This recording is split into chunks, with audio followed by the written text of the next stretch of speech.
Daniels one-on-one mode. Has a smaller man on him. Rozier. Cody Zeller, offensive rebound. Bridges! Oh my God! What? A thunderbolt! This is what we want to see. Look at Miles Bridges attack the shot blocker, and look at LaMelo. Oh my word! Just walk all over. Oh, man.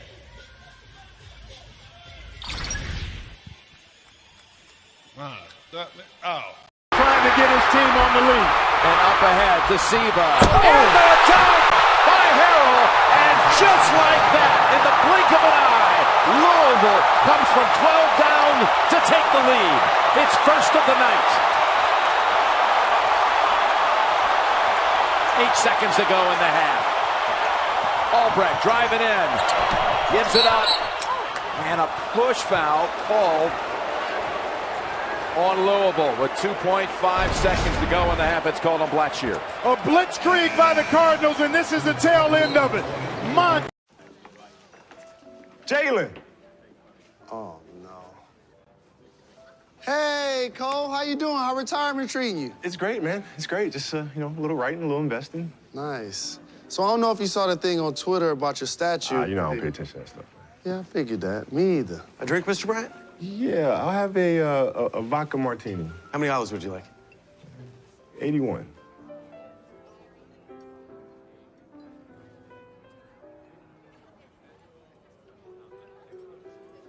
Really? Nah, man, I'm just playing. Just 2. Joke for him. He gets it.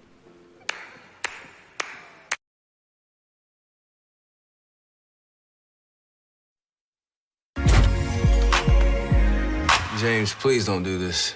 I just had the best year of my career. I gotta keep things fresh. Well, then let's just go to Foot Locker. They got all the fresh new gear. But I have real talent. Can I get playback? Okay. I wear my shirt open so you see my chest. Girl, I work so hard into... Is that me?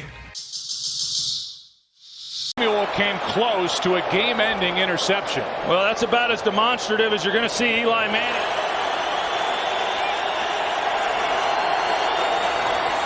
Pressure from Thomas off the edge. Eli Manning stays on his feet, airs it out down the field. It is caught by Tyree. Inside the 25 and a timeout taken.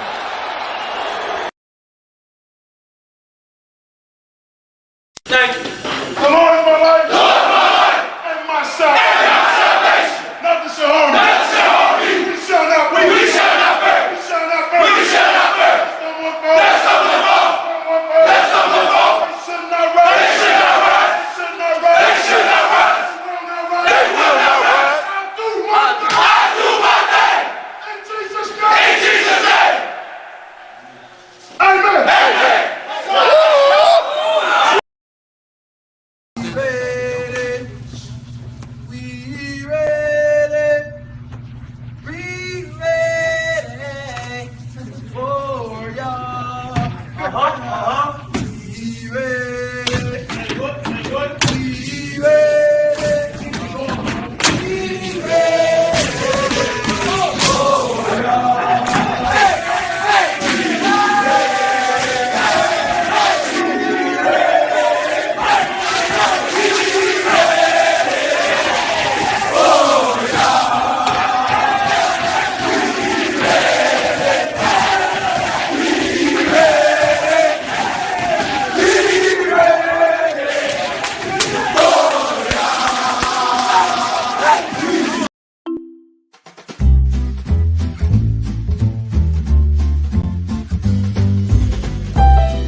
Popcorn world.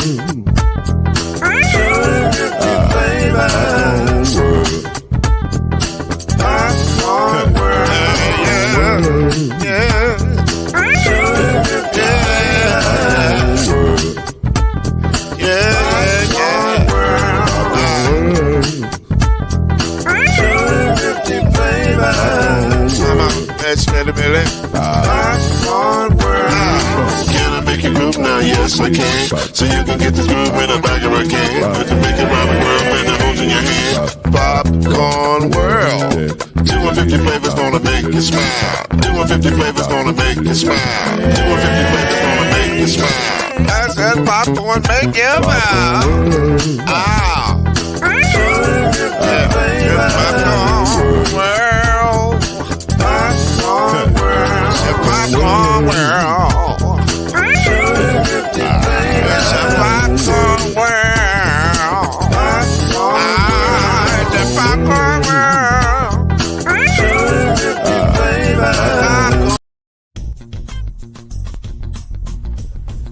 You're now listening to the Brothers of the Five. At shooting guard, it's your boy, Killer Cam. At small forward, it's Reggie Love. At point guard, Steve Major. At power forward, Al B. And at center, Mr. Noise, Lloyd Spence.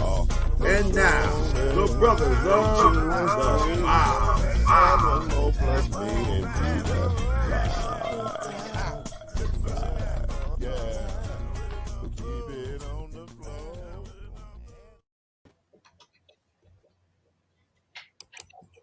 There we go. There we go. Not sure why the button didn't want to give up that eye. What's going on, people? What's going on, man? What's going on? 5 steps from eternity and all that good stuff. What's up? It's good to see the Brothers of the Five. What's up? What's up? Back from the brink. Sitting in our sicknesses and whatnot. But we're back in the game. Yeah. Man, we got a lot to get into, so we will not waste a lot of time. I'm calling this a development story now because I feel like there is more that is going to come out of this story, but we will jump right in.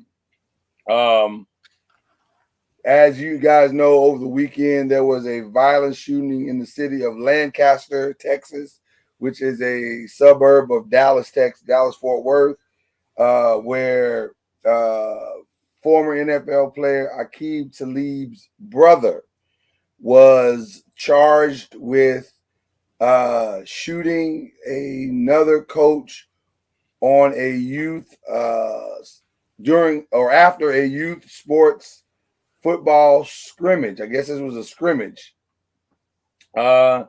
And there was an argument between the referees and the coaches on both teams. And that argument escalated into a fist fight, which escalated into allegedly, and I will say allegedly, Aqib Talib pulling out a gun and firing it 5 times and shooting a man by the name of I think it's Mark Hemmons or Himmons. Mike Hickman. Mike Himmons. He was pronounced dead at the hospital, but it appeared that he was slumped and not moving on the field. He was shot in front of his 9-year-old son and his teammates. Since that story broke over the weekend, there have been floating, I will call them floating reports that the fight initially, which we initially thought was just between some of the coaches on both sides and the referees, also involved possibly Aqib Talib, although that has not been confirmed publicly. But there are many reports and those floating around the interwebs saying that Aqib Talib was involved in this shooting. not involved in the shooting, but involved in the fight. I'm sorry. But needless to say, this is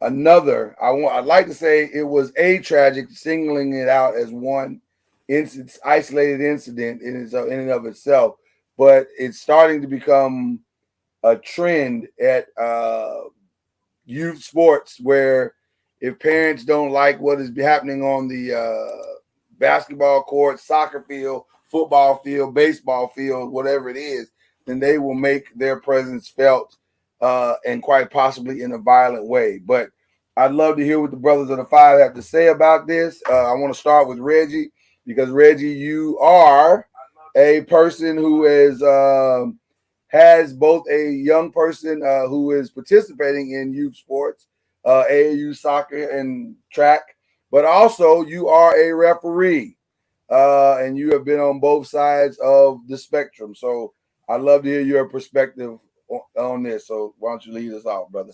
Reggie, I thought he was going to say person of interest. No, he is not. Thankfully, he is not a person of interest. and then I thought he was going to go person of color. He is a person of color. He is a person of color. Gotta get some control on the show. Well, first of all, it's definitely an unfortunate incident. But this has been trending in that direction for a while. Anybody who's been involved with youth sports or been a part of as a parent, as a referee, you've seen serious arguments or fights. One of the two. It's been trending. This is something that needs to be somehow. We need to get a hold of this situation. It's happening. It's happening all across the United States. You're seeing videos with referees or fighting coaches fighting referees, parents fighting other parents. Yeah. It's a bad situation, and things really need to change because at the end of the day, everybody's forgetting we're out here for the kids. We're out here for young men to be young men and women to be developed, not out here to live our lives through them. Everybody, if you're going to play sports, somebody's going to lose, somebody's going to win. And we need to start teaching our youth, teaching and showing our youth how to win with class and how to lose with class, because that's what happens in life. There's going to be wins and losses in life, and we're getting away from that. We're all about ourselves. We're all about. I don't care what these kids think. I mean, I don't care what other things happen. It's just what we feel in the moment, and a lot of parents are forgetting that, and it's sad, and it's truly sad because you know what? When you're looking on the field and you see the parents acting like that, guess who's following right behind them? The kids. As soon as the coach says, y'all cheating, y'all this, and you see little 7-year-old saying, y'all cheating. Right. You're not. And then we're fighting. Then the parents are fighting with each other while little Johnny and little Timmy after the game, they don't even care. They just getting back with their juice box and wanting to watch Thundercats after the game. They ain't studying this. Weird parents the one is acting like this. Yeah. Well, first of all, you dated yourself with that Thundercats reference. I'm sorry, guys. I can go all day. No. I said, first of all, you dated yourself with that Thundercats reference. Let's be clear about that.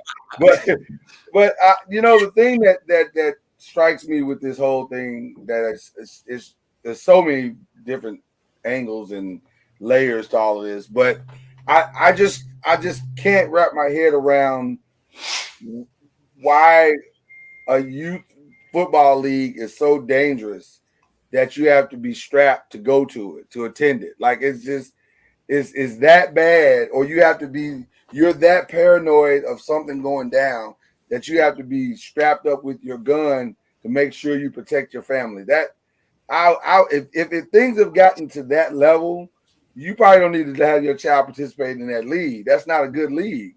It's certainly not a good area to play in.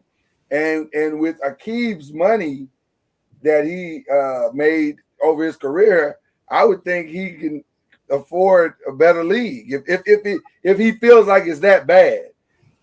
Man, why you can't put your kids in a better league or go coach in a better league or a safer league if you feel it's that bad? But obviously there are deeper issues running throughout this whole experience than we have time to do on a sports show.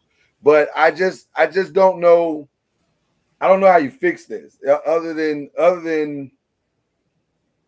I don't know, man. I don't know how you fix this. I don't know how you fix parents trying to live out their dream vicariously through their kids. I don't know how you fix that. You know what I mean? Yeah. My kid's going to the NFL. No, he's not.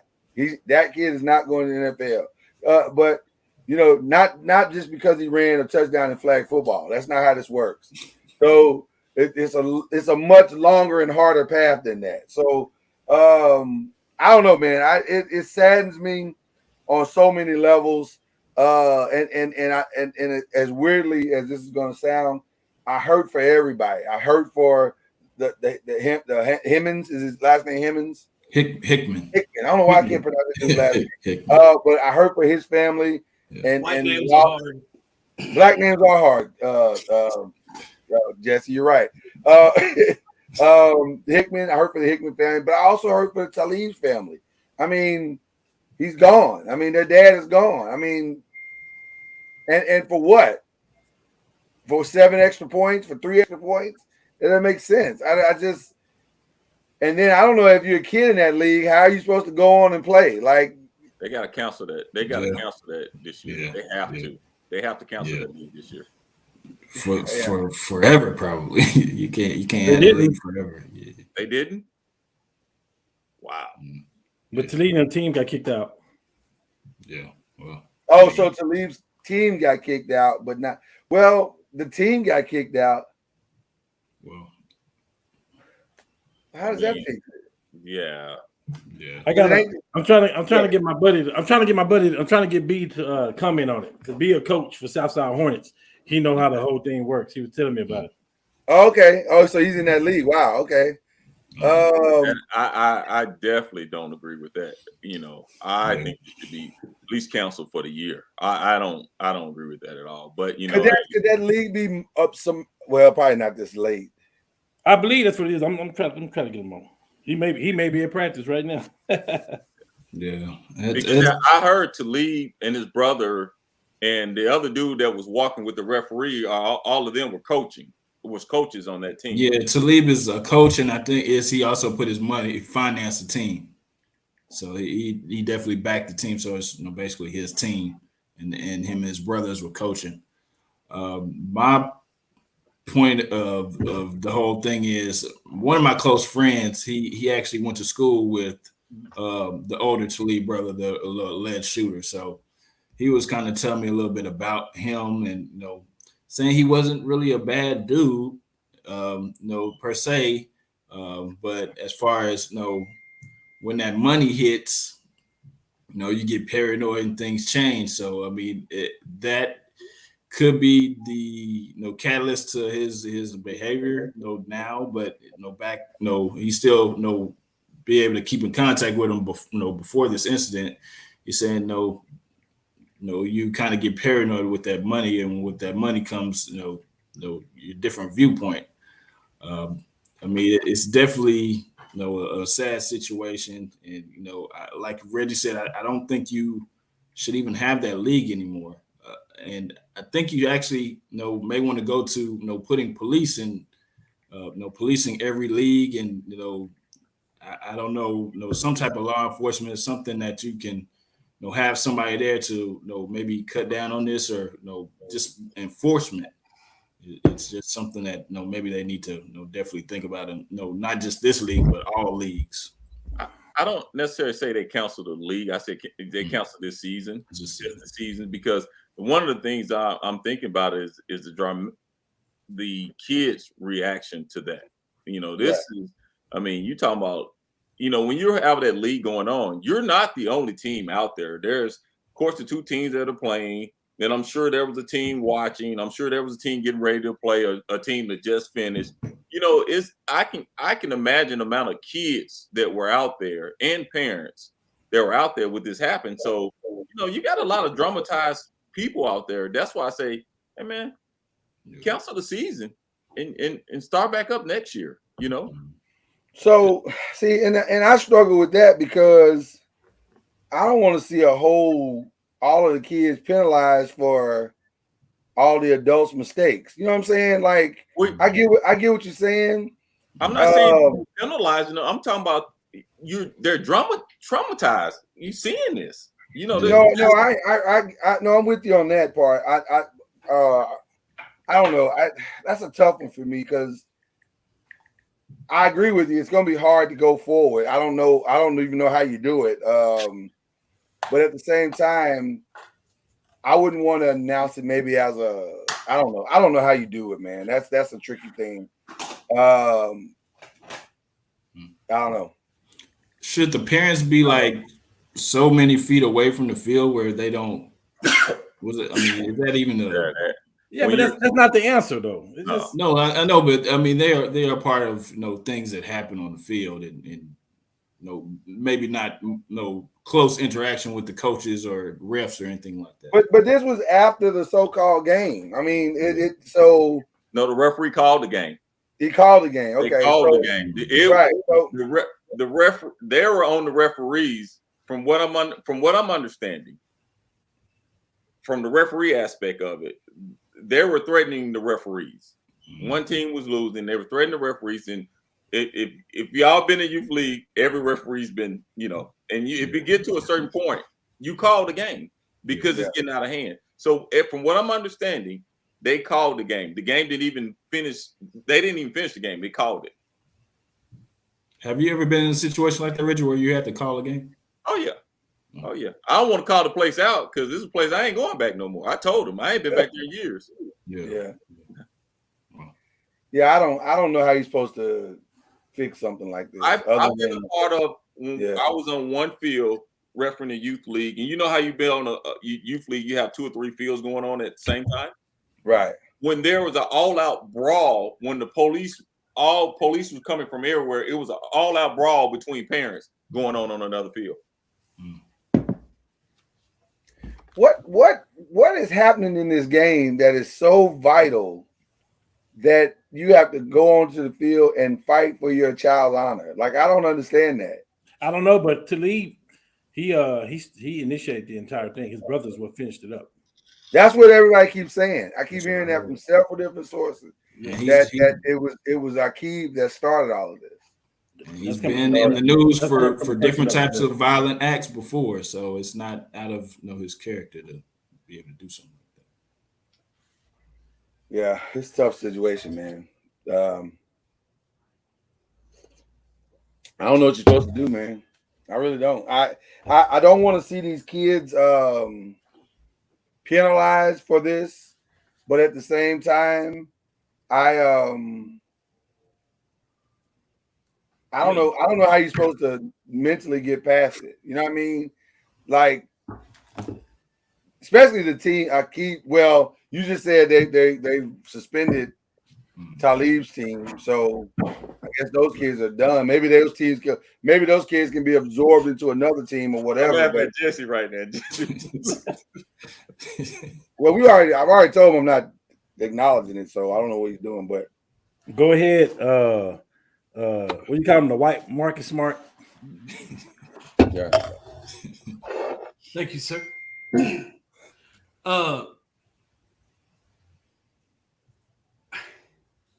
We're talking about 9-year-olds. Mm-hmm. Can we take like 14 steps back and just talk about what 9-year-old league is so competitive that it's got to come to this?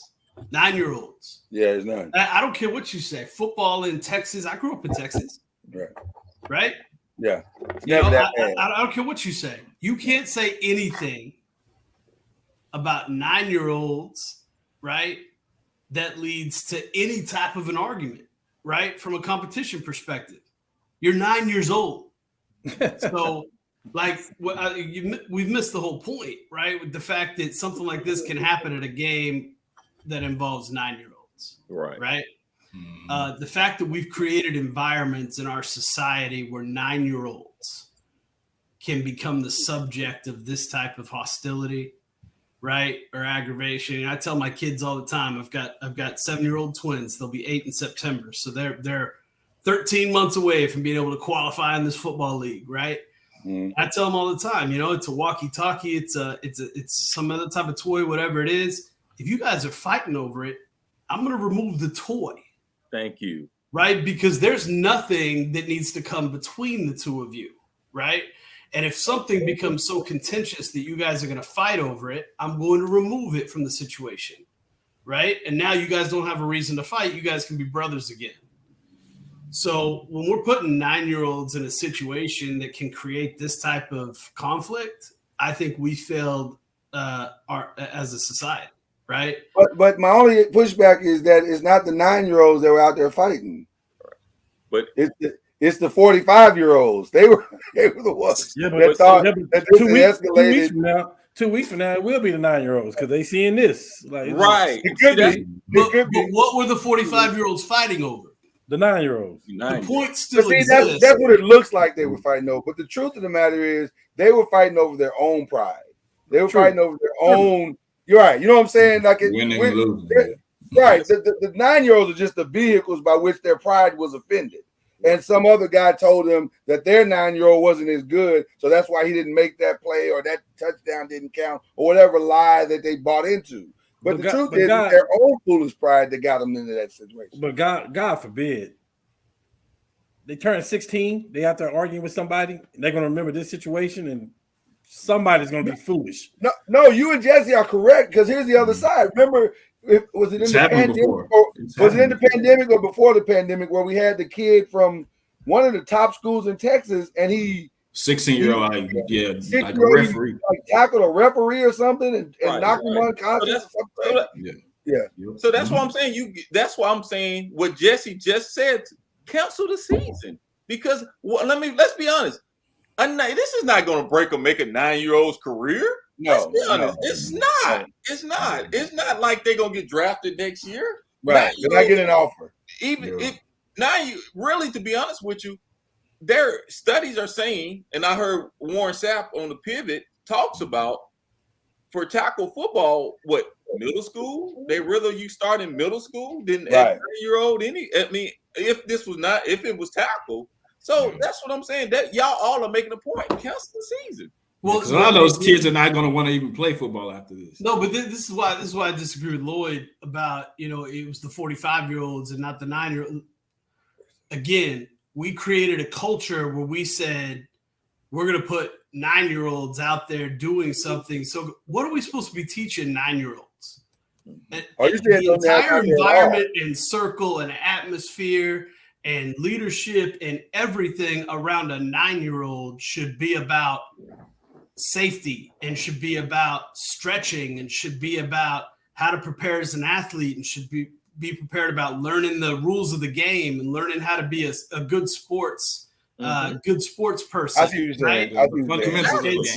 And so the second that we've deprived our 9-year-olds of that environment in any capacity, much less holistically, right, to where it can become so competitive and so cutthroat that this is the response we get from the people watching the event, then we've again failed as a society, And why is there a league so competitive that 9-year-olds that it is that tense out on a football field? Right. Gotcha. Right. Everybody out there should be like, oh, go help them up. Right. Give them high fives. What do we do after the game? We get in lines. Who brought the orange slices? Right. Jesse is saying what I'm saying right there. That's it, Jesse. You're right on the money. Yeah. So if it's getting like this, why should we have this season? So maybe that's the twist though. Maybe the plot twist is rather than make this what it has been, this competitive, ridiculous, whatever fight, gladiator fight to the death that it has become, maybe we scale it back and say we're just going to have a season where we're learning foundationally what it means to compete, what it means to prepare, what it means to whatever. You know what I'm saying? Because in golf, we call that etiquette. Golf etiquette. We have to learn etiquette. We're learning. It's a season of etiquette. Yeah. Well, see, you can't do it this year. You got to start that next year. You gotta retool this thing. You're gonna have to put conduct policies in for parents and coaches. You're gonna have to. Matter of fact, you're probably gonna have to do background checks on coaches. And I know a lot. And you know the unfortunate situation thing about this, that the young man that was killed, he nine times out of 10 he was a volunteer coach. Oh, for sure. A volunteer coach. He's trying to spend time with his 9-year-old son. Yeah. So that's what I'm saying. You're gonna have to. I hate to say it. One incident, you got to step it up. You got to step everything up.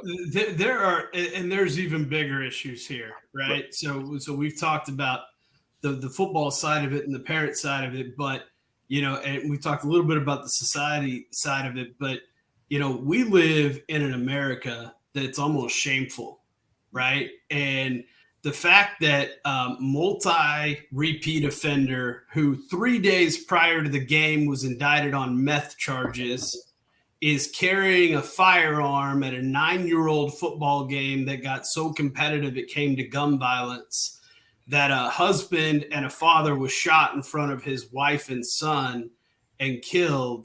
You look at the country of Japan, another top 10 country in the world in total population. In 2021, the number of gun shooting incidents in Japan, right? Cases of incidents involving the discharge of firearms. That's it. Wow. Oh no, it's definitely us. Yeah. So let me ask you a question. Do you think? Hold on. In 2020, we had 20,000 deaths involving guns in the United States. Right. We had 40,000 injuries. We had kids 0 to 11, this 9-year-old group included, 1,000. 999 deaths. We had 4,000 teenagers, 12 through 17. We had 611 mass shootings in 2020. Yeah. And Japan had 10 discharges of firearms in their country. We're doing something wrong. And realize that that's the prevalent issue. It's not about let's put more, no offense to Chad, that is the immediate fix. But it's not let's go send more cops to a 9-year-old football game. And it's not even let's eliminate the competitiveness that is causing this type of animosity or competitive nature, or whatever it is that these adults don't know how to handle and cope with. It's a much bigger issue, right? And until we get sick enough of it as a society, right, to sit back and say that we're going to put in some type of regulation that's going to prevent, the violence that is just prevalently happening. We're just so numb to it. It happens every day. What was your question, Reggie? So to go back to what I know, he was just calling out the record. Right. And I was saying, should he have been on that coaching staff? Let's think about that.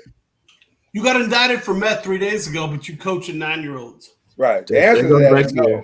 That goes back to your background check thing, Reggie. Well, the answer to that is no, but the reality of that is that in many of our leagues across the country, it's not the coaching staff that makes the team; it's the money who paid for it that makes the team.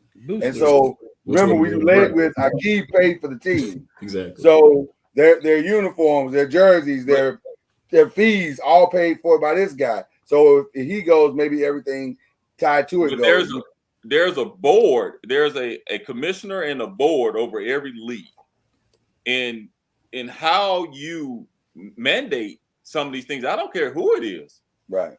Because at the end of the day, yes, he's paying for his team stuff, or maybe getting paid for him to be in that league. He doesn't have to be accepted in his league without things certified, like without coaches certified. Because just think in AAU basketball, select basketball, however you want to call it.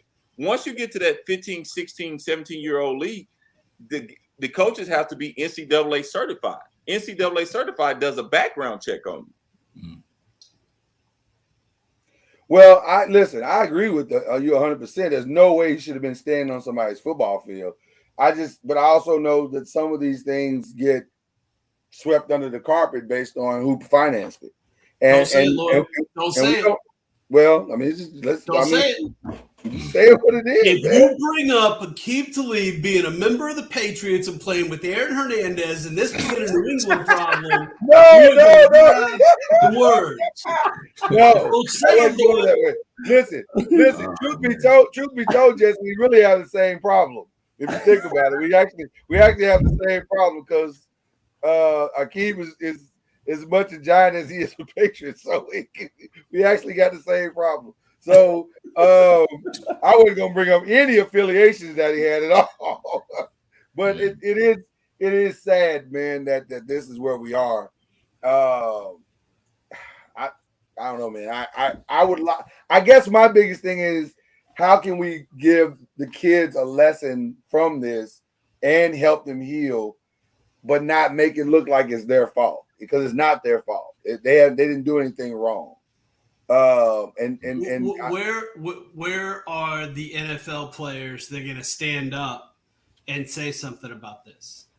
Well, right? to that same point, Jesse, I haven't heard anybody say anything about it. Now, the only person I heard speak out about it in any format at all was Kendrick Perkins on social media, and that was it. Everybody else, radio silence. Hey, we'll raise $50 million for a fucking hurricane, though. Right?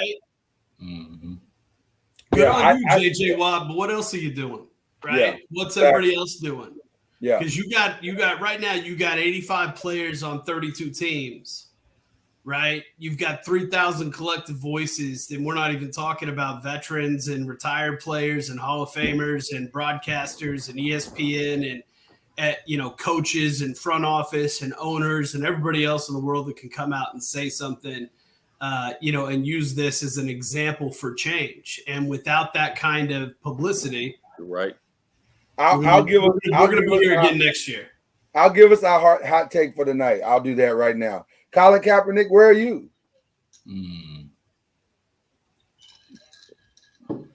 If anybody has said something, they took his platform. Yeah, 95. It's probably 95% of the players has played through a youth league. Yeah, he still got his platform. He can say something. How about the NFL just coming out? He still looked at it just coming out and saying you cannot be they've got to regulate stuff like baseball does all the way down, right? Like golf does all the way down. That's what regulate all the way down. You say 9-year-olds in pads, right? Playing tackle football in a competitive elite league in Texas, right? Like. Well, we're so focused on safety and equipment, and we know you don't have what we have, right?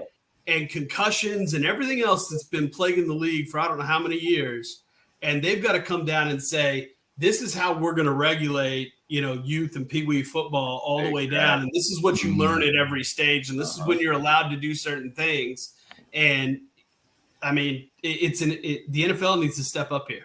Yeah, I would be interested to see what Deion Sanders has to say about it since he came from that world and that the little league world and was a coach for a lot of years.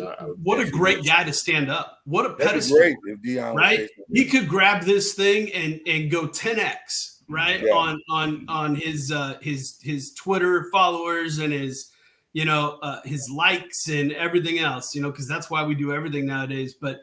You want to talk about somebody who could really take this and build a platform on top of what he is already doing that could be revolutionary in the game, right? We don't talk about the Tigers and the Serenas and the, those types of players because, we talk about as much about what they did on the court of the field as we do about how they revolutionized their sport, right? And what they gave to their sport that's beyond just their stats and their performances and their championships and what a great Deion would be unbelievable, right? Deion, Ryan Clark, these guys need to this is where to me your legend is made.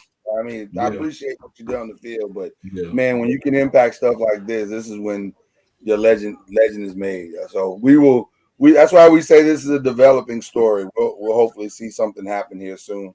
I do want to keep it moving here just a little bit because we have another developing story right before we jumped on the air tonight. Adrian Wojnarowski, who at this point I'm starting to think he just is the go-to for all things breaking news. I was low-key wanting him to just tell me what the weather was going to be like tomorrow. I think he was the one that broke the story today in regards to, and I'm trying to pull it up on my Twitter here, but it was in regards to the college and university. Oh, I'm sorry. My phone is doing weird stuff.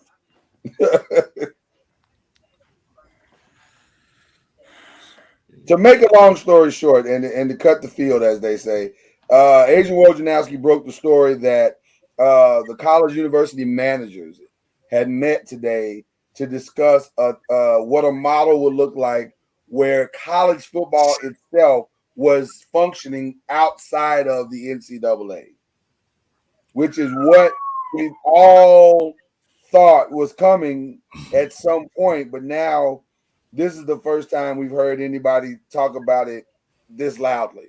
So I wanted to bring it at again, this is one of those developing story type situations. We're not sure where this is going or how it's going to unfold, but it's extremely interesting and the conversations are starting to be had. So I'm curious to hear what people have to say about this one. If it sounds like Jackson State gonna be a powerhouse in 2 years. I mean, yeah. This is why Dabo was crying. This is why these guys are crying, because you take the NCAA out of it. I mean, you talking about rules, regulations, and everything else. Ugh. See, that's what I was thinking. Cam, I was thinking the same thing. It's no holds barred then. Am I correct? Well, there would be a governing body, so to speak, but I mean, what does it look like? What is it? No, that's what's being discussed now, and it's being discussed at the highest levels right now. So this is well, you knew it was coming. This is an interesting situation. Listen, they're getting paid now. For one, there's already free agency in college football now. Total free agency. So, yeah, Louisville literally lost a dude today that had not even played a down on the football field. He has not played. He's a freshman. He has all 4 years of eligibility, and he said, "My time here at Louisville has been great, but I feel like it's time for me to move on. I'm in the transfer portal." What? Hey, you haven't played. He loved the city. He loved the city. Can I pat my back? I told y'all this a year ago. I told y'all it was gonna happen. I'm gonna pat my back on this. I told you. Pat away. Yeah. Hey, it's free agency, baby, in college. That's what it is. Yeah. I mean, Listen. Lincoln Riley made a good move. Lincoln Riley made a good move by going to USC, didn't he? That's where the money. Oh yeah, he's in prime position over there. You know, he's in prime position because you gotta believe that if this happens, man, it's gonna. You think it's chaos now? No NCAA to get in the way of it all. Woo, good luck. Yeah. The only way I would trust a league like this is if they said, what's my guy's name? We're always talking about in college basketball. The lawyer. That's really Jay Billis. Yeah, unless Jay Billis is running it, I don't trust it. Yeah, you better have a body of a governor, somebody. Yeah, right. Yeah. Yes. You can start with Tebow and get a group around him. Yeah, you're gonna need some high level of integrity to be watching over this. Still, at the end of the day, you still want to pay into whoever governing because they ain't gonna do it for free. No. You're definitely gonna have to pay into it. And but then maybe that's okay because maybe we can stop calling it a nonprofit and just say call it what it is. We're making this money over here, but this is how things are done, right? So at least we're being honest about the situation at that point. I blame this on blue chips. The movie Blue Chips opened the door, blew the dust off of everything, and now the truth is out. So All right, well, we'll keep this one for before us. This is right now just a development story, but we do have couple of breaking news stories. One, the Texas Rangers cleaned house. Longtime president is out, and he is followed. Well, he actually follows manager Chris Woodward, who was already let go last week. This is an easy one. This is an easy one, Lord. This has been good for a long time. This is a very easy one. Nolan Ryan. Bring back Nolan. Yes. Bring back Nolan. Jeez. Yeah, they haven't been good for a long time. So, yeah, I mean, Houston has been solid since they left. It's that Nelson Cruz curse. Did the Houston thing make it 10 times worse? Yes, because you're bitter. I guess you can call them a rival. I don't call stuff a rival when one team is like so much better than the other. Yeah, but that was all Nolan though. That was all Nolan, yeah, and his son. Mm-hmm. Well, it's all over now. So the new replacement, what's the guy's name? Young, I think is his last name. Chris Young. Chris Young is the manager that's going to take over. GM. Yeah, GM is taking over all of the responsibilities. Interimly. Right, well, they're saying interimly, but although it feels like Davis has a leaning to him, the owner Davis has a leaning to him. And it's just I guess he just wants to see what he's going to do. But listen, to me, it hasn't felt like the Rangers over the last 6 years have had a plan. Like, it doesn't feel like they have a plan. Like, it just feels like they didn't want to spend any money, and then yet they wanted a competitive team, but they didn't really know how to build it. And so, where do you get it? And you can't attract free agents. They finally got the stadium built, which is nice, but maybe that's why John Daniels lasted as long as he did, because they didn't want to have a switch in the middle of that build. But now that the stadium is up and it's ready to go, now you're like, okay, your services are no longer needed. So I don't know. I'm not mad at it because John did good for what he did good in the time he was there. He got him to two World Series back to back. So got him through a playoff run. Got us out of the A-Rod contract. So that's whatever. I'm happy with it. What are you doing? Yeah, talk to him. White Marcus Smart, what you want? You got the floor. I could care less about the Texas Rangers. That it is the least of my priorities in this world. I'll tell you this though, right now. You got to remember, Daniels was the youngest GM ever in the majors when he got the job. Right, in 2005, he was 28 years old. When they got to the World Series in 2010 and 2011, he was 33, 34. Think back to when we were 33 and 34 years old, right? Or when we were 28, and the level of responsibility that he had and the job that he did. And then still at 38 and 39, right? They still won the AL West. It's I think he did an incredible job. He's only 45 years old. And to say that the Rangers, aren't spending any money. I mean, didn't they just spend like $500 million this offseason on like three players, right? Well, I'm talking about early, before the new ownership. Yeah, before the new ownership. Yeah. Right? They committed $500 million in contracts in the last 12 months to three players. So, right. So I think they're committed. It's just, it's 17 years is a long time to do any job, right? And not have a change of scenery. And so this just feels like a natural evolution of events. And I think Daniels did a great job for overall. I think doesn't even deserve to be a major league ball club. But that's just my opinion. Yeah, Daniels definitely will be picked up. That was unnecessary. That's what it all came down to. Go ahead. Daniels definitely will be picked up pretty soon. The coach, though, Woodward, isn't this his first or second season being the coach for Texas? He looks like he's never mind. I think it was his second, but it's just. But you can't lose 102 games ever, no matter how many years you've been coaching. Yeah, I was a Red Sox fan, but it's fine. Yeah, you can't lose 102 games. So, and the final breaking news of the day: You heard it here. You heard it here. At age 37.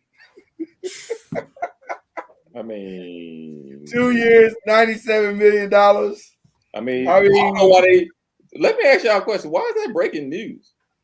Well, I mean, because there was some thought that he may not do it. Hey, Lord, I got this. I'm sorry. I bought that. Go right ahead. Reggie, don't start being biased, because if this was Tim Duncan in his, I'm not saying in his 19th year, and he got a contract for 2 years, $97 million. I won't be over here like y'all, but why is this breaking news? Stop like that, man. I'm not. Yeah, get the king his respect, Lord. Get the king his respect, Reggie. Who in this panel said LeBron was not going to do an extension? Raise your hand. If one person thought that he was not going to do an extension, not for $50 million. Hey, I got one thing to say. $532 million guaranteed, the most ever in NBA history. But you know what? You know what? Here's what's crazy about that. Probably underpaid. Facts. As crazy as that sounds, probably underpaid. Reggie just looked at the screen from side to side. He didn't like that, man. Which team was he underpaid? He played for 5 of them. Which team? He took pay by the whole entire NBA, he was underpaid. Yeah, he could have took some. He took some. Hey, Reggie, you talking about the team he won? He won a championship with? You talking about Cleveland? Well, it was all of them. That's what I'm saying. Probably grossly underpaid, but hey, Cleveland should still be paying them. Cleveland didn't win a championship in how many years? They should still be paying them. $532 million and Deshaun Watson on his heels. Come on, man. That shit Ohio State did. They didn't give them justice, man. It's what LeBron did for the entire city, jobs and everything. They should be paying LeBron still. Right. Jesse, what was you about to say? I'm sorry. He would have made more money if he went to college. He's a billionaire. So, What now Reggie Bush made more money than that kid. He might have been a billionaire. He might have been a billionaire sooner. Contract. Hey, he would have. Eric Dickinson, he took a pay cut. He took a pay cut. Memphis would have paid that dude. Yeah. Oh, especially if we would have been playing right now. Was Calipari at Kentucky then? Kentucky would have paid. Oh God, yeah. He wouldn't have been there. He would have been over there with Mata. He'd have been at Ohio State or Duke. Yeah, I was about to say Duke. Kentucky would have absolutely paid him whatever he needed. And if I'm not correct, Kobe would have went to Duke. Am I correct? Yeah. Kobe was going for sure. I think. But Braun was going to go to either Ohio State or Duke. Kentucky would have offered Kentucky as a down payment to. They already had LeBron. They had Anthony Davis there. We have no problem renaming the state LeBron if you like. Are they bringing back the high school rule again? I heard. Is that true? In a few years. What's that? Are they going to bring back talking about it? It's on the table for the next CBA, I think, conversation. You might as well bring it back. But it feels inevitable. It does feel inevitable, like it's already been decided. So, yeah. I mean, you might as well, because the NIL is in effect, you might as well bring it back. Well, LeBron was smart with the 2-year deal because he can opt out the second year, and that right. year Bronny would be there. So he can do whatever he want to do. You know, he can go where he want to go. Bronny's a sophomore this year, junior? Senior. He's a junior. I think this is his senior year. Yeah. Senior. Yeah, senior. Yeah, I think this is his senior year.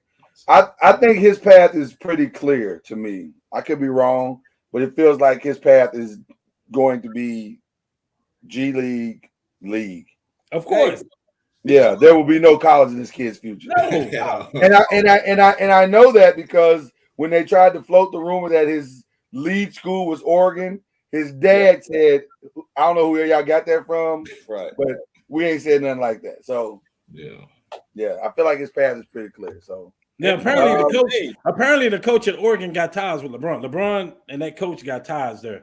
I think it was back in Cleveland. I think he was in Cleveland when LeBron first got to Cleveland, and now he's at Oregon. So he better hope that LeBron can help him go coach the Lakers G League team, because that's the only way he's gonna ever be able to coach it. Now, did you see the youngest son? He's 6'6". He's better. He's gonna be better. He's nice. He feels like he could be better. He's nice. Like, he's very skilled. He is super skilled. But Bronny is more aggressive, but I think that's just because of his age. Right. age and confidence. So we might be looking at a LaMelo Lonzo situation. They're both good enough to get to the league, but it's going to be clear who the better player is. Yeah, Bronny going to get there because his dad's name is LeBron. Right. Yeah. Right. Yeah. All right, so here we are, people. With question number 1, preseason week 1 is complete. We're headed into, I guess, week 2. But tomorrow, somebody playing tomorrow? I don't even know. Yeah. Yeah. Yes, sir. But we'll talk about week 1. What y'all think? What you think about your team? What you think about anybody else you watch? Well, they didn't. I think nobody really showed anything because it's some teams didn't even play their starters. Which Reggie, which was surprising to me with only 3 games. Right. I'm wondering why teams are some teams I understand why they're being so cautious because of whatever, injury risk and all that stuff. But there's some teams I'm going, don't y'all need to be out there? Like, shouldn't y'all be trying to figure out what y'all look like and what like the Mac Jones thing surprised me. I'll be honest with you. I didn't understand that at all. Like, he's only a second-year player. But if he goes down to injury, then what? Well, I mean, and that's a great point, Chad, because look at the Jets now scrambling because Zach Wilson is out. But I'm thinking about, timing, because you can tell, and I'm not trying to be biased, but you can see the coach timing with the receivers and quarterbacks and things like that. You can tell there wasn't in sync. It was still off because it's their first year playing together. So what I'm saying is you got to have some sort of timing here, getting ready. Cam, tell me if I'm wrong, Cam. Oh, no. You're right, but I'm so excited. Lord, I'm sorry. Jump on in there, brother. I'm so excited. Let me tell you why I'm so excited about my team. Our team? Our team. Excuse me, Reggie. We got both of the Colts fans on this podcast. Right. I'm riding with you. With you right now, Cam. Let me tell you why I'm so excited about my team. Who led the league in rushing last year? Probably the guy that's going number 1 in most fantasy leagues. What's his name? I can't remember. What's his name? Help me, Reggie. Something Taylor. I was gonna have him help me. That's Zeke. I'm sorry. And who had the most touchdowns last year too? By the way, who had the most touchdowns too? That's all I'm saying. Who had the most touchdowns too? Lucky Henry got hurt. Okay. Well, I would say this. That's also true. That's fine.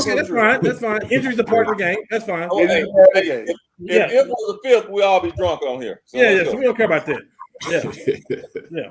You was hoping Steph Curry got hurt too, wasn't you? All right, so check this out. Chill out. Take some off. Who was our quarterback last year? Carson Wentz was, sir. So you mean that we played the entire league last year with 8 in the box and we still led the league in rushing? Now we got Matty Ice back there. We got action. You feeling confident, huh? We got action, bro. You feeling confident? All right.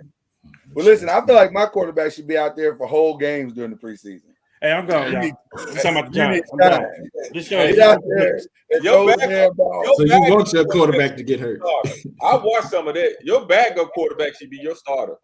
Well, right? Stop saying that, Reggie. Stop it. No, he is garbage too. But he less garbage.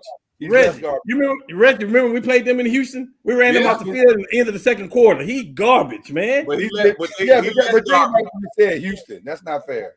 He has his dream quarterback. He has the most amazing quarterback there is. He's been a topic of my shows. He said all season that Daniel Jones will not be the quarterback of the Giants all season. He's still quarterback. He sure is. Hey, he said it. He said it. Hey, man. Hey, can I tell you something, Lord, that you don't like that y'all have received? Can I tell you something that you don't know? Maybe you don't know, and maybe the Giants organization don't know. Garoppolo is out there, man. I know. Okay. The conversation ain't been going well, though. All he do is win games, by the way. That's it. The conversation ain't been going that well. The Jets are in that conversation. Are y'all hearing They that? are. They are. That didn't help. We had a lot more to stand on when Zach Wilson was healthy now. The Jets still got a better quarterback system than y'all do. They got Flacco over there. Oh, wow. Yeah, but not by much though. He's old. Wow. But I take great. Listen, Saquon looks amazing. What you cannot afford to do is run that whole offense lying on Saquon. He'll be hurt again. No, I know. All right.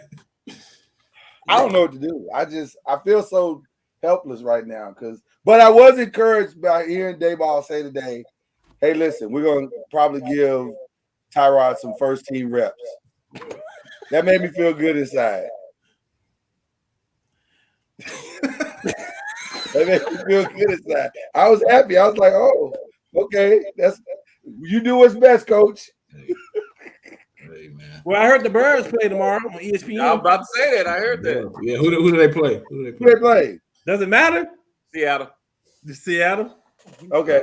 Is DJ Metcalf getting any first any snaps, any reps? Won't see you down. He better not.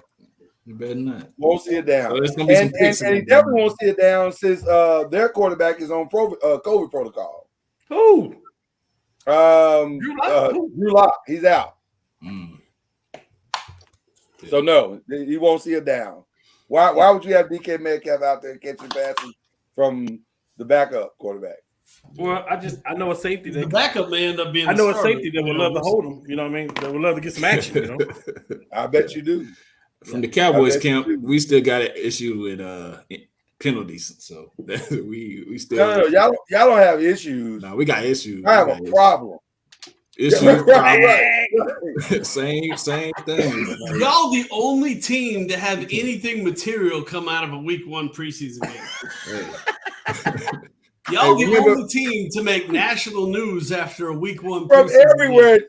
Jesse, on every listen, the Cowboys did everybody in sports media a favor because there was really nothing to talk about coming out. It's America's team, and the Cowboys are like, hold this beer, we got something for you over here.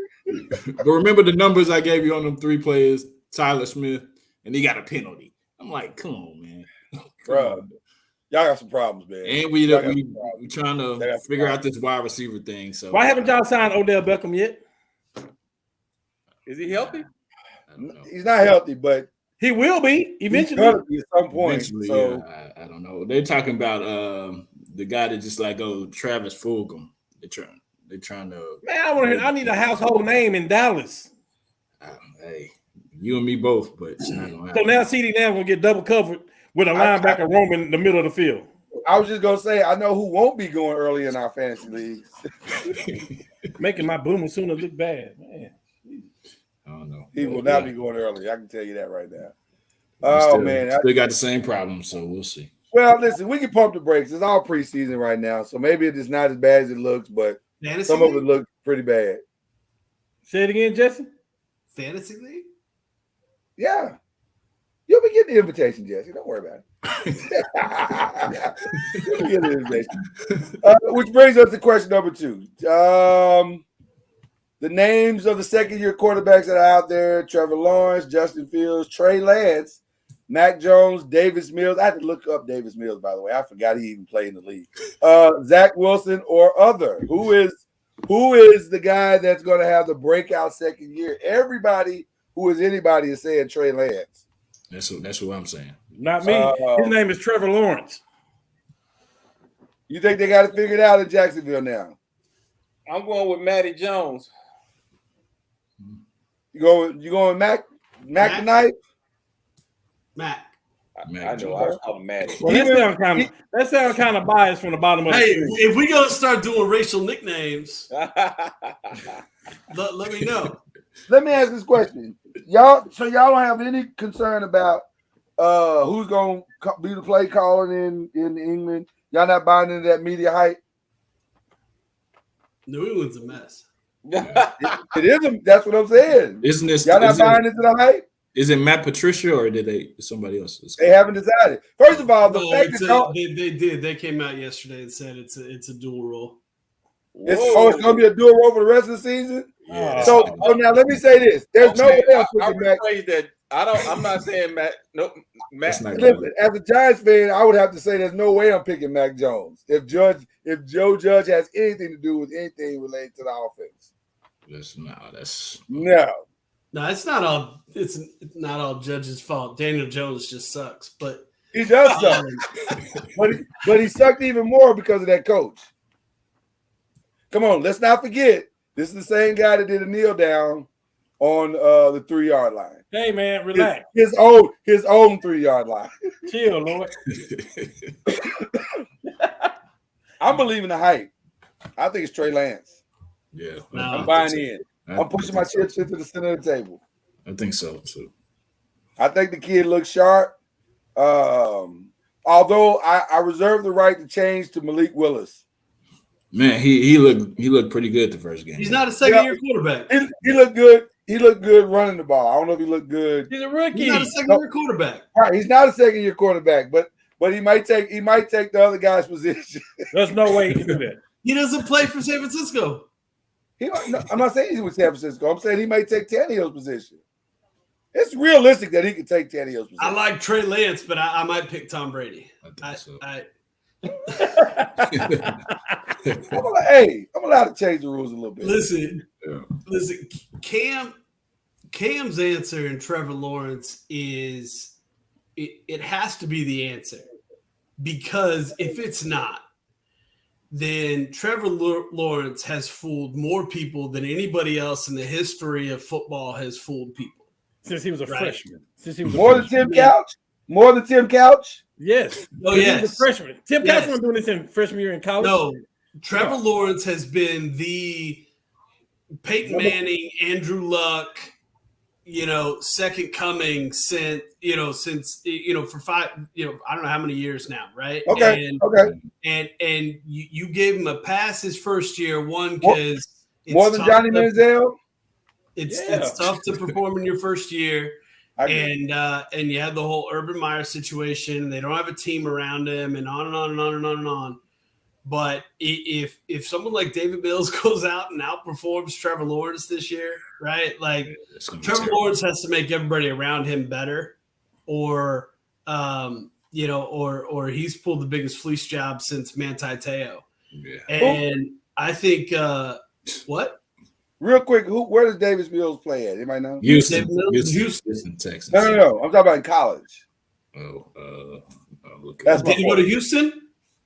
I got nothing. But that is my point. If you're right, I'm agreeing with your point by saying that if Davis Mills outplays Trevor Lawrence, he was a Mountain West quarterback. What was right? Right, I'm agreeing with you. If Davis Mills outplays the Golden Boy Trevor Lawrence, he went to Stanford. Yeah. But I say all that. Cam's answer should be the right answer, right? Because we've already pushed all of our chips in the middle of the table on Trevor Lawrence. Everybody has. That being said, I'm going with Fields. And the reason I'm going with Fields is because what Chicago's done, especially with getting Mooney on that roster, I think Fields has the best year of all those second-year quarterbacks. I think Fields is going to make a huge jump this year because I think he'll be comfortable. And it feels like they have finally made it his team. Like say what you really want to say, Lord. Say what you really want to say. Matt Nagy is nowhere near him. Okay, I mean, I was trying to be respectful, but you're right. Once you get the disease out of the body, you tend to heal better. Well, and who was tend to heal better? No, let's talk about that list, right? So, Trevor Lawrence, Fields, Lance, Jones, Mills, Wilson, like by far the best team is Trey Lance, right? Right. That's one of the reasons why I think second best team may be Justin Fields. Well, the reason, I don't know. Matt Jones. No. Yes. The Bears can't even name you their starters right now. Yeah, the Bears are struggling. I Bears would have say a better record than the Patriots this year. I'm gonna tell you something. I think it's gonna be Trey Lance just because he has the better safety net. Yikes. Anytime you can turn around and hand the ball off to Debo Samuel and then on the next down throw it to Debo Samuel, that's a pretty good recipe for success. And you got George Kittle over there too. Yeah, he got a lot of safety nets. Right. So, he may not have to do as much, right? Exactly. Now, that being said, if he can't get the ball to a Debo Samuel or George Kittle, right? Yeah. Well, then he's exposed, and we know what he is. Right. Right. But I think he'll be okay. I think Trey Lance is going to be okay. But I like the fact that Justin Fields, because Justin Fields is going to perform. He's going to perform. If nothing else, he'll be behind Lamar in rushing yards.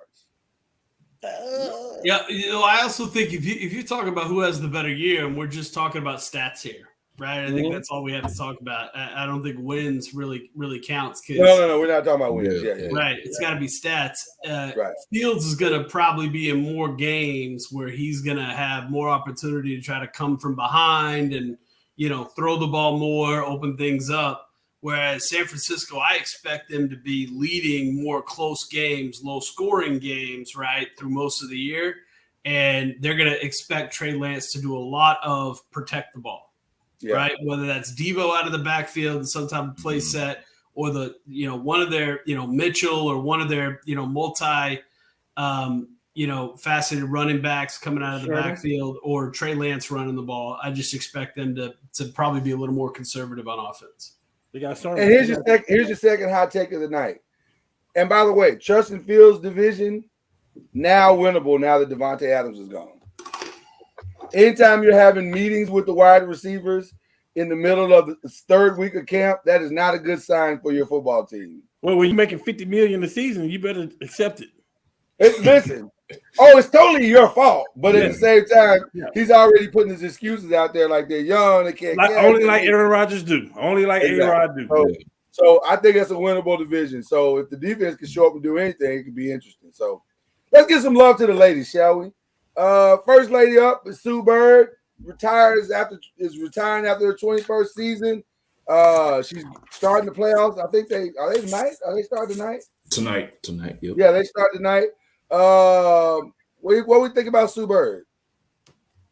She came out of high school with me for the NBA, WNBA. She's a legend. What'd you say, Reggie? She came out of high school with me. No. Did she? Wow. I didn't know that. Okay. Listen, man, is she the greatest point guard? I keep hearing that said. Greatest point guard in the WNBA history? Oh, I thought the question was greatest basketball player in WNBA. We can go there too. Yeah. I keep hearing greatest point guard. People keep stopping short at greatest basketball player. I don't. So do you go? You give her with Don Staley? See, that's the name that popped up in my mind first when they started saying greatest point guard. With all due respect to Sue Bird, who can ball, was she better than Don Staley at the point? Was she better than Cooper?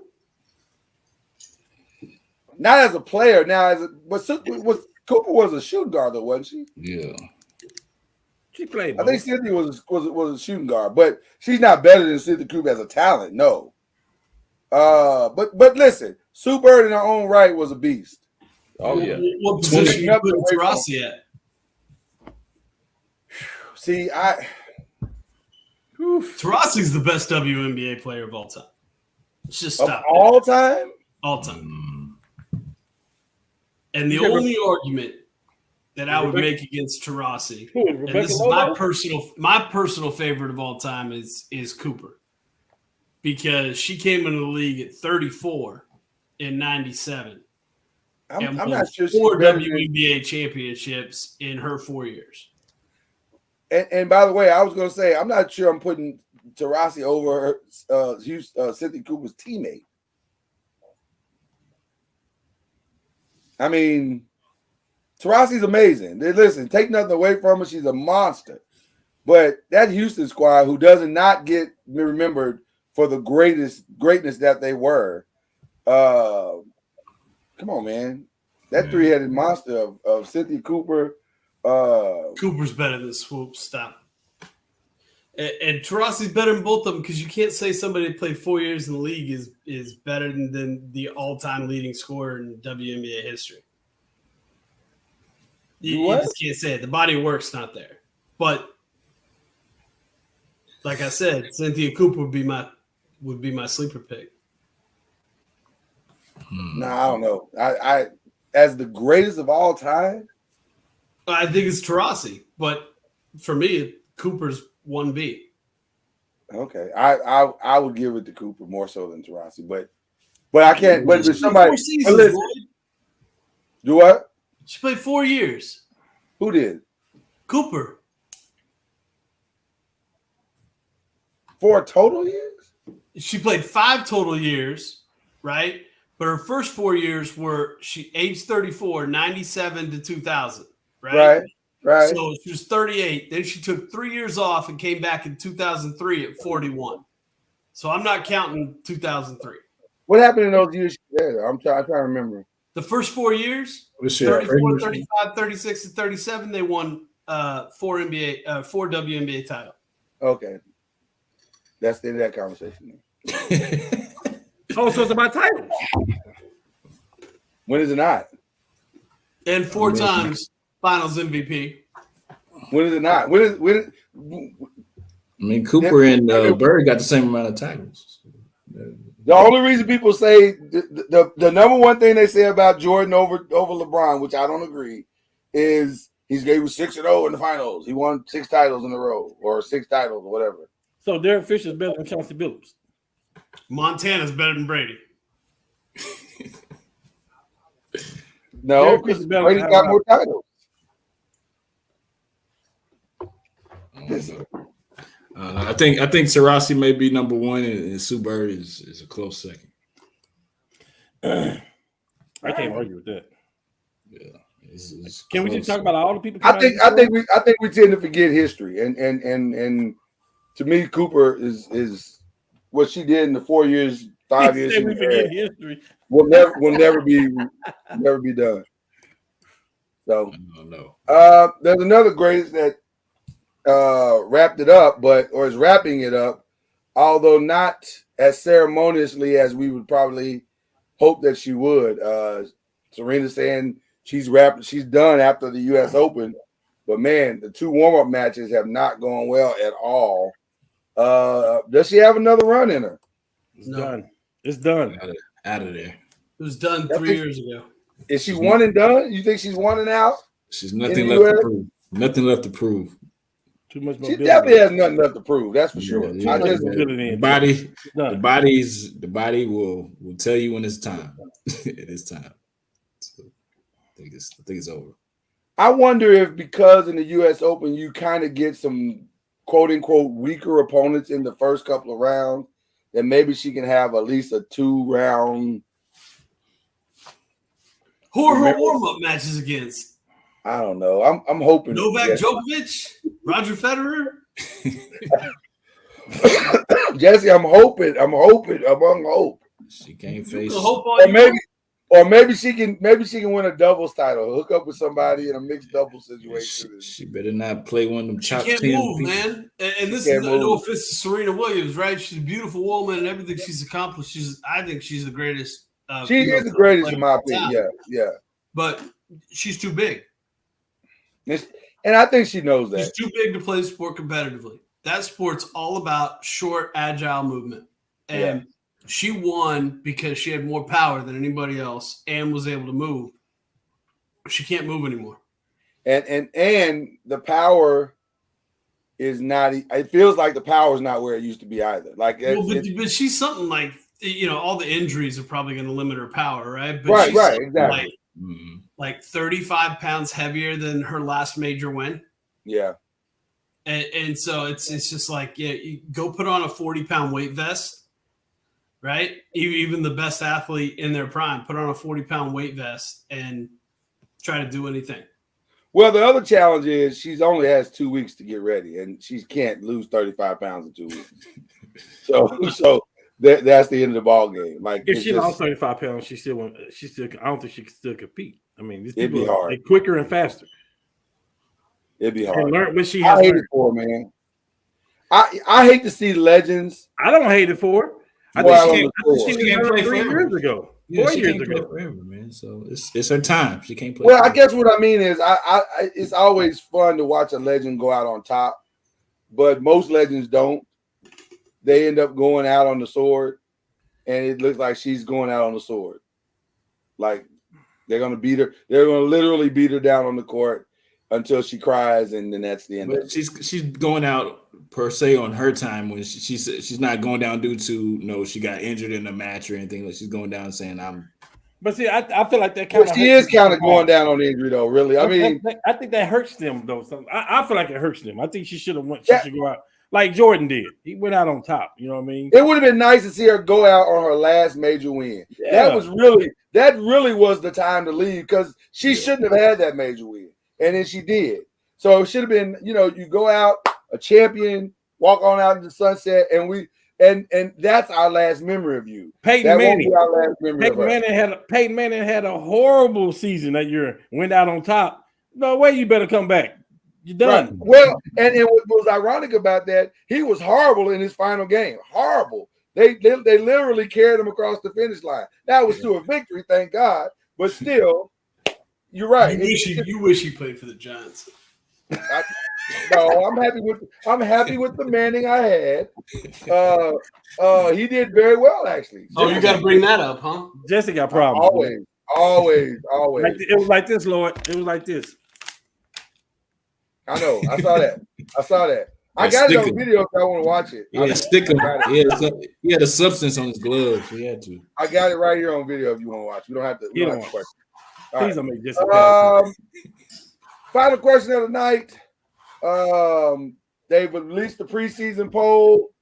To the surprise of no one, Alabama is number 1, Ohio State number 2, Georgia number 3. The shocker for most people was that Notre Dame was number 5. I felt like that's just marketing because they know they played the first game of the season and they got to sell them tickets. Because I'm not sure Notre Dame is actually the second best team or the 5th best team in the league or in the country. But, it is what it is. Any other surprises that you guys saw in the top 25? Texas A&M 6, Oklahoma is 9th. I like where we at. Yeah. I'm glad they didn't have us higher because I have no clue what our offense is going to be like under Venable. I know our defense is going to be better. Defense will be better. I'm like Cam. 8 was a good spot, but for Michigan, we'll see. We'll see what the season holds. I think Clemson being number 4 seems high to me because they're banking a whole lot that DJ Uiagalelei is going to have it figured out. And what has he done on the field that proves he's going to have it figured out? Like, he's looked terrible, even toward the end of the season. Now, if you want to tell me that the defensive tackle Davis is going to dominate again and the defense is going to keep them in a lot of games, okay, I'll go with you on that. But in a weak ACC, but I don't think it's that week where Clemson is just going to run away with it like they have in the past. So 4 seems awfully high. I think that's a reputation call. But we'll see. We'll see. Is Georgia going to be able to? Well, I know they probably got good recruits, so they're going to be able to recover since losing, Jordan Davis and they lost a lot. Yeah. Georgia lost a lot. Jordan lost a lot in the transfer portal. Yeah. It wasn't just Jordan Davis. It was they lost a ton. Yeah. But for them to be 3rd ranked team in the nation, they've clearly reloaded. So somebody thinks they've reloaded anyway. So listen, one thing we can't question anymore is whether or not Kirby Smart knows what he's doing. Yeah. And he clearly has figured it out. This is Alabama's 5th time being number 1 in 7 years. That's crazy. It should be. Well, I mean, it's Nick, man. Yeah. For all Nick's complaining that he's done in the offseason and the transfer, the NIL, blah, blah, blah, blah, blah. Truthfully, it hadn't hurt him in any way, form, or fashion. Kids still want to go to Alabama. Exactly. Yeah, but you know what the preseason rankings should take into account, which I know they do not, is the competition the team's going to play during the year. Absolutely. And the second that you rank the SEC is by far the best conference in football, and probably has 3 or 4 of the top 7 or 8 teams in college football every single year. But to say that the number 1 team at the end of the year, right? That's what you're ranking. Who's the best team in college football? Is going to have the best record at the end of the year and be ranked number 1. I think it's disingenuous to their schedule, right? Yeah, I don't know how you make it out of the SEC without a loss, right? Right. And so that's why I'd look at like someone like an Ohio State, right, or an Oklahoma, perennial teams, right, or even a Notre Dame as historically as being, a better number one pick for the end of the year. Because you can't pick a smaller conference, and it's really tough to say anybody out of the SEC is going to go undefeated. So, well, what's interesting about the SEC to me is it's there. There's a little bit of a kind of deception there. It's like the SEC as a whole, it is the better conference, but really it's a division that's better. Like the SEC West is insane. It's Alabama, it's Arkansas, it's LSU, it's Auburn, it's Ole Miss, it's Texas A&M. That's a gamut. Like getting through that gamut, if you can survive it, damn it, you deserve to be the best team in the nation, right? That's a gamut. Now the East is a little weaker. There's Georgia. This year it's Kentucky. Although I think that team is ridiculously overrated. Florida. Florida. We'll see. I mean, okay, but those three teams that you just named, are better than Kentucky's not necessary. 9 of the 13 teams Notre Dame's going to play this year. 10 of the 13 teams Notre Dame's going to play this year. I don't know. I have not seen Notre Dame's schedule. Let me go like back. Even Ohio State, right? I mean, those three teams you named just in the East. So my point is to get through the SEC gauntlet versus getting through the Big 12 or the Big 10 or the Pac-12 gauntlet or anything like that it's laughable. Oh, it gives you the advantage. But let me go here. A two-year SEC loss team is probably still better than every other conference. This particular year that is true, but that's right. Hold on, we got some breaking news or development or whatever you want to call it, because I had not looked at Notre Dame's schedule. What, Kyrie Irving? They're going to lose the first game. Notre Dame's going to lose the first game. Who Notre Dame playing? Ohio Well, the State. first game is Ohio State, but to Jesse's point, the games after that are Marshall, California, North Carolina, BYU, Stanford, UNLV, Syracuse, Clemson, Navy, Boston College, USC. Curiously, Michigan State have been taken off the table, which I guess that's because of the whole expansion thing or whatever. So Notre Dame's got 3 tough games, right? That's why they weak ass want to stay independent. Right. Possibly they have 3 tough games. We really don't know. Conference. We don't know Clemson. We don't know USC. Right. Right. We don't know Clemson. We don't know you, and we don't know BYU, even though they're 25th ranked. But it could be a cupcake scheduled all the way across the board. So that's interesting. I didn't realize it was that bad. That is by far the worst Notre Dame schedule I've ever seen. Yeah. It's usually not that. It doesn't look that bad. Which makes it even more curious why they're the 5th ranked team in the nation. I think we may be looking at the first year where there may be 3 SEC teams in the playoffs. Yeah.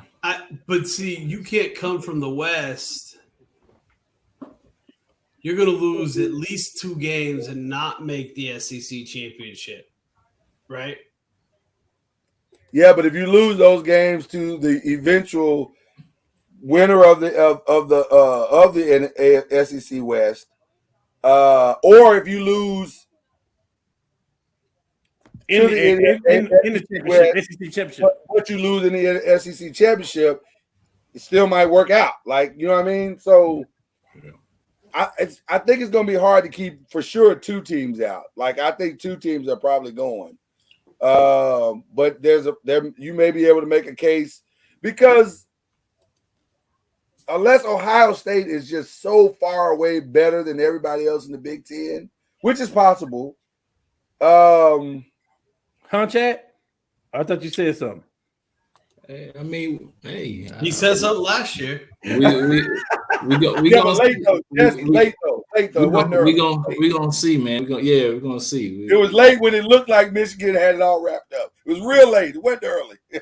we gotta see, man. We gotta see. Yeah, I mean, they have a pretty good schedule too. So I mean, no, Chad, you're right. We gotta see. Purdue might be good. Well, Jesse, jokes aside, it ain't gonna be Michigan.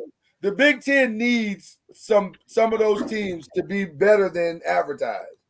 Like Iowa, Purdue, Michigan State. Yeah, they need some of those teams to step up and be better than that. 8-win, 9-win teams. If they can get that, then it makes it look a little bit better. But right now, it doesn't feel like that's what's going to happen. But we'll see. True. We'll see. Interesting stuff going on in the world of sports, people. I got to tell you. Shout out to Derwin James, who changed his family and his children's family and his children's family today. Highest paid safety of all time. Goodness. Until somebody says contract is up. They're not a top 5 defense, though, right? Hell yeah, they're a top 5 defense. Are you crazy? We'll see. Settle down. Hey, they haven't hit the field yet. They got 3 cornerstones at least. I'm gonna tell y'all right now, though. I will stop watching football straight up this year if Roquan Smith finds his way to San Diego. I'm done. Was that the rumor? Can I tell you something? It sure feels like that's what's. I think they're gonna pay him. I think Chicago's gonna pay him. The rumor is Dallas, actually, Chad. Yeah, they need him. We can go ahead and take Leighton Vander Esch out of there. I think half the league need Roquan Smith. You ready to get rid of Leighton already? Hell yeah. You play more than he does. You play more than he does. Y'all fickle. Cowboy fans are fickle. You can't trust them. They got no loyalty. No, we good. We good over here. No, you are not good. No, let me be clear about something, Chad. You're not good. 17 penalties in a preseason game. You're not good. No, I'm saying as far as letting him go. I'm sorry to let him go. Yeah, penalties. Yeah. Oh, you good on keeping him? I got you. Yeah. To get Roquan Smith, yes. Say Brandon. So the question we asked the question if to league team was suspended out of the thing, did they do away with the league? What's going on with that league or whatever? Is Brandon Brandon's the one? Yeah, he the coach. Yeah, you see, he got all the kids back there behind him. Got you. Yeah, Brandon. If you got some insight, we'd love to have it here on the 5. We'll start while you getting the information. So fellas, looks like we got you guys on opening night, ring night. Say what now? Lakers and Warriors on ring night. Oh, what that supposed to mean? Do you know what rings are, Chad? We know what ring. We know what that means. Yeah, do me a favor and get a zoom in on that banner behind you. Sure, no problem, guys. Here it is, right here. Yeah, man, chill. No, not that one. Not that one. The banner behind you. Let me get there. It is right there. Years. Yeah, there you go. Make sure you use a micro. Make sure you use all the rings right there, bro. Make sure you use a microfiber cloth to get that. Why? We just won 2020. We can't win them all, Chad. Right. Asterisk year, bubble year. This is official. The ring still shines the same, Chad. Come on, man. The ring still shines the same. You got to get that microfiber on there to okay, here we go. From my understanding, they are not able to play on any leagues around here at all. Wow. So what probably happens is that those players will merge individually with some other team, which is probably good. Yeah, which is probably good. Makes the quality of that 9-year-old football even better. Well, that's a whole other conversation. Yeah. Well, is he still there? Let's see if what's his name, Brandon. Brandon, does this mean the players get to go to other teams in that league? Is that how that's gonna work? Let's see if he's still there. And we can give shout outs now if you guys want to. While we're waiting on Brandon to respond. Shoot, I'll go ahead and go first, man. It's more of a condolence than a shout out per se. Want to give first shout out condolences to the Hill family. Grant Hill lost his mother. Calvin Hill lost his wife. Wow. To brain cancer a couple of days ago, and that's something close to me because my mom passed from brain cancer. So I definitely praying for the Hill family, and that's definitely a definite big loss. And condolences to the Hickman family. Mike Hickman, as I understood it, former UNT running back. So definitely, prayers to them and all those kids and families and just other like Brandon coaches in the league. That's definitely felt all through. So definitely praying for all you guys. And also, man, nephew getting his shot tomorrow. Definitely, Come on, man. Definitely looking to see him on the field and come on, man. seeing him run one back. I definitely want to see him run one back. Come on, man. Let's go. There you go. And then Brandon confirmed the players can go to any team they want, whether in that league or another one. So that's good.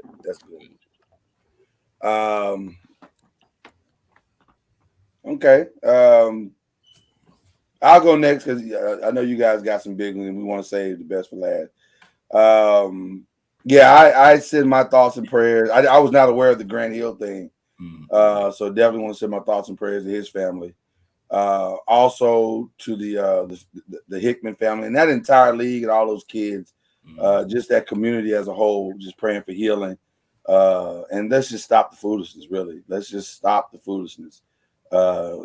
That's completely unnecessary in every possible way. Sure.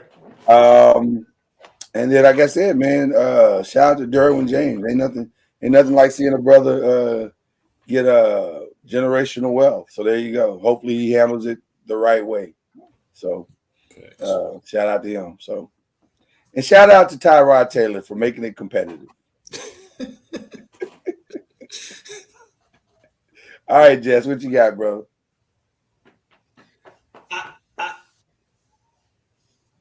Oh, okay, I'm sorry, real quick. And shout out to Tatis for ruining the Padres season. There you go. Wow. Single-handedly ruining the Padres season.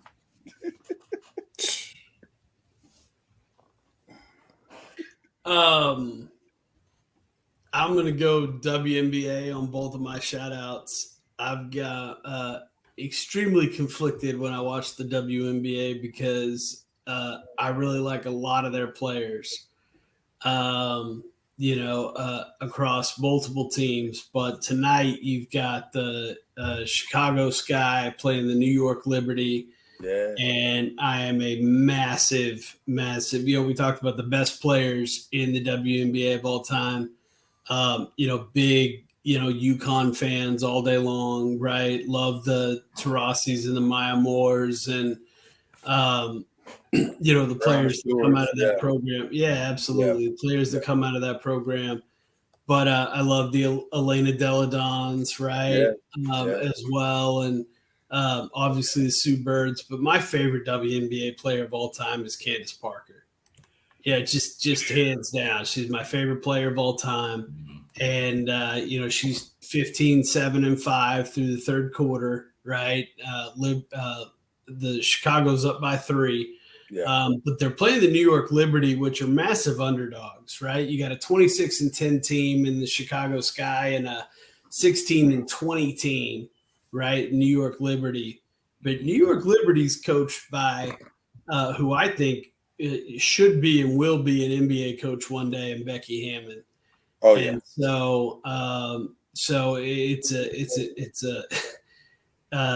conflicting emotions watching the series, but I'm a big fan of both of those people and wish them the best of luck. But it'll be so. I guess I win either way and I lose either way, right? Yeah.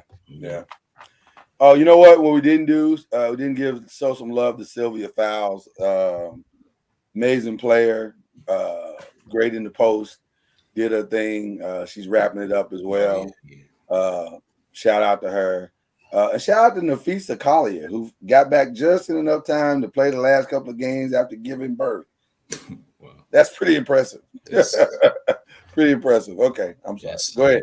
Take us home, Cam.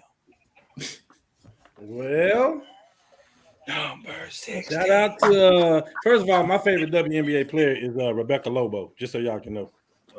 Another beast. Another legend. I didn't say she was the best player ever, but she is my favorite. Yeah, right. Shout out to nephew, man. Nephew State, you know what I'm saying?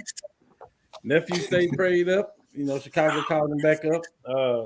He's gonna get a lot of playing time tomorrow, so hopefully he get to showcase his skills. Yeah, man. As all the Alexander boys do. Shout out to my other nephew Josh, because we won a golf tournament this past week too. Saw that. On Monday, you know what I mean? That's what we do. You know, we did he carry you? Let's be honest. Did he carry you? Nephew would never carry. Lucky I wasn't entered. That's all I'm saying. And then shout out to, it's a freshman coming up in high school too, football. About 6'2", 280. They got a factory or something? What's going on over there? He about 6'2", 280. I like to call him Luke Alexander, my son, and he unfortunately he has no choice of school where he's going to go to. He doesn't. He's going to go to OU. He has no choice. God. It feels like tampering. I'm sorry. A little bit. Excited for all the Alexanders this week. So. As you should be, sir. As you should be. Wait till Texas makes that offer. I know. Listen, just one last thing before we cut off. Interesting camp, says Rebecca Lobo. So when we're talking about Cynthia Cooper, this is something Rebecca Lobo said. She said, when my team, the New York Liberty, played the Houston Comets in the 1999 WNBA Finals, our shoot-around the morning before Game 1 at Madison Square Garden lasted forever. A couple of hours of shoot-around, a couple of hours of film session. We were focusing on how to limit Houston's C action, what the Comets called their wing pick and roll. They still beat us. Coop scored 29 points. It didn't matter how much we schemed for her. She could create off the dribble, score inside over bigger players, and was a willing passer. Rebecca Lobo thinks Cynthia Cooper's the greatest WNBA player of all time. I'm inclined to agree. You have to listen. You have to listen. Listen, it's always been fun.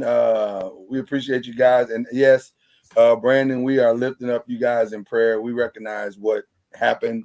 And we recognize what it means for that community. And, man. Senseless. Yeah, senseless, brother. But we definitely going to lift you guys up in prayer for somehow triumph to come out of this tragedy. Somehow. And I think we're all men of faith, so we'll just say it like this. That this is what God does best. This is what God does best. So with that being said, Brothers of the Five, man, we've had a good night. We'll see you next week. Man, we out this piece.